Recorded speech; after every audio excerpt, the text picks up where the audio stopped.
বেবিকর্নটা প্রথমে আমি প্রেসার কুকারে একটা সিটি দিয়ে সেদ্ধ করে নামিয়ে নিচ্ছি। তার মধ্যে একটু কাঁচা জোয়ান এইভাবে ছড়িয়ে দিচ্ছি, একটু দিচ্ছি লবণ, আর একটু দেব হলুদের গুঁড়ো, আর একটু দেব ধনে আর জিরে গুঁড়ো, এটা ঘরেই বানানো। কাশ্মীরি লঙ্কার গুঁড়ো এটা না দিলেও চলে। একটু বেসন, তারপরে দিলাম চালের গুঁড়ো। আমার কাছে কর্নফ্লাওয়ার ছিল না, সামান্য একটু গরম জল দিয়ে খুব ভালো করে এটা মাখিয়ে অন্তত 10 থেকে 15 মিনিট আমি এটাকে ছেড়ে দেব।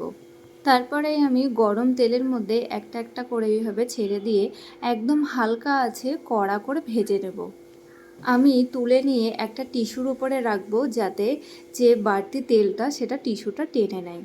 এরপরে একটা প্লেটের মধ্যে আমি একটু টমেটো সস, একটু পিৎজা আর পাস্তা সস, একটু বিট লবণ খুব ভালো করে মিক্স করে নিলাম। ভেজে রাখা বেবিকর্ন এর মধ্যে দিয়ে খুব ভালো করে সসটা আমি মাখিয়ে নেব। এই খাবারটি বাচ্চাদের টিফিনেও দেওয়া যায়, বাচ্চারা খুব ভালোবাসবে।